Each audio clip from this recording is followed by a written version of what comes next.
So before we talk about calculating delta G standard, I should explain what delta G standard is. Delta G standard is the difference in Gibbs energy between pure products and pure reactants. In other words, if we go from pure reactants and then went to pure products, the change in Gibbs energy for that process is delta G standard. We'll find later that delta G standard is really important quantity, so let's figure out how we can calculate it. I'll show you two methods, and we'll do an example of both. So the first method would be to take delta G and calculate it from delta H's and third law entropies. So you can look up the third law entropies in the appendix of your textbook, or another good source is the NIST web book online. And as for the delta H's of reaction, you know that you could calculate those using Hess's law.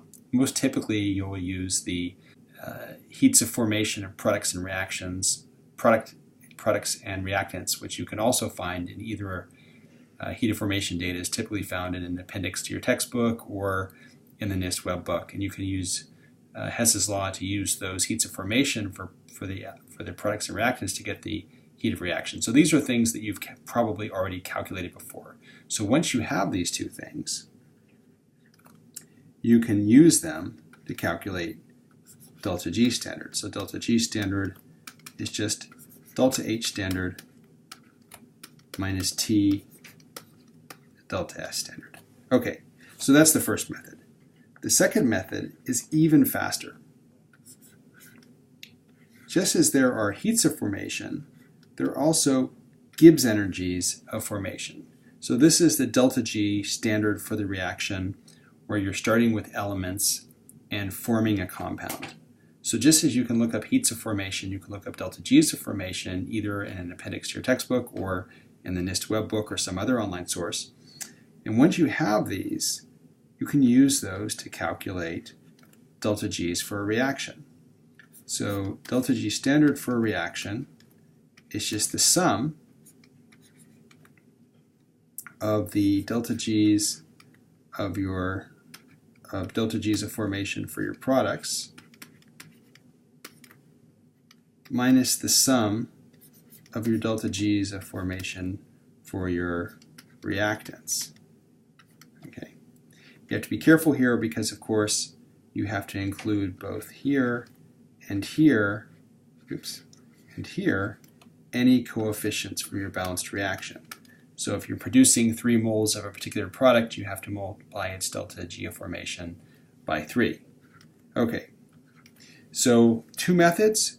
It's a little clearer with an example, so let's do examples of both using the same reaction. Okay, so first let's look up the data for the delta H's of formation and the third law entropies for the products and reactants.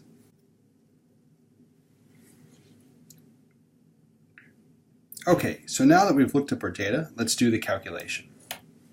So first we have to find delta H for the reaction. So the delta H of the reaction, okay, so we have twice the heat of formation for NO2 minus the heat of formation of dinitrogen tetroxide. So we plug in the numbers. We get 2 times 33.18 kilojoules per mole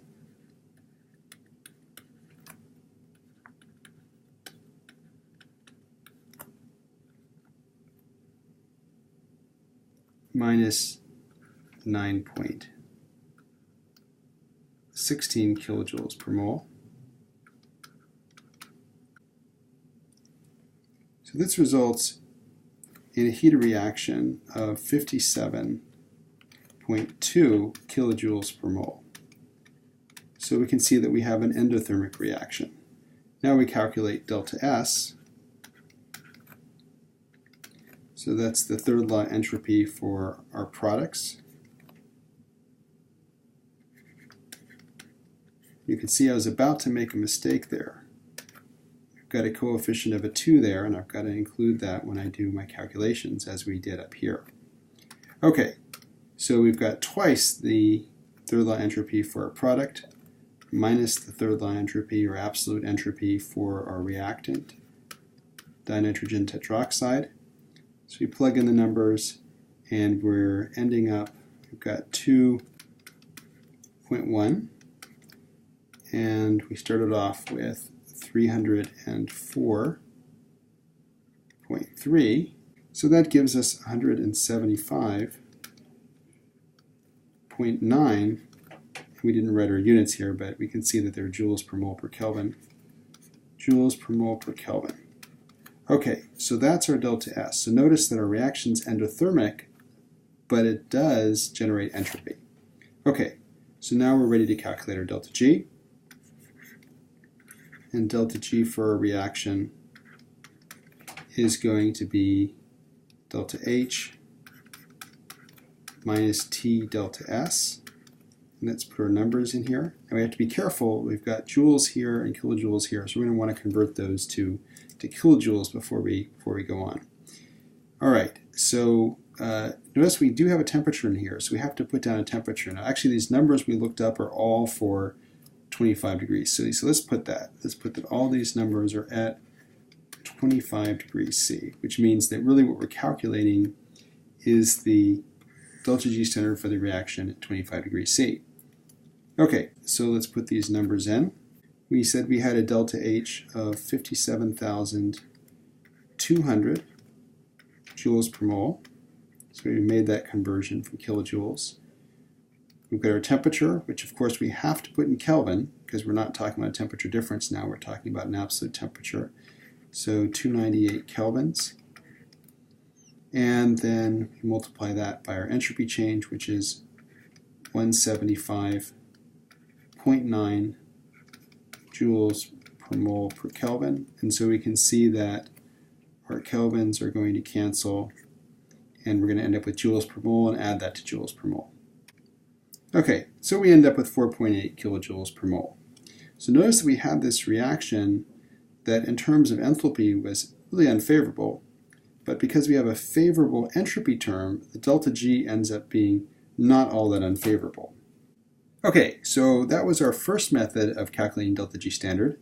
Let's try it again, but this time using the other method. So to remind you, the first method was this method of going through enthalpy and entropy using this equation. The second one is to calculate it from these delta G's of formation, just using products minus reactants. Let's do that on the next slide. Okay, so for this method, we really only have to look up two numbers, which makes it a little bit more attractive.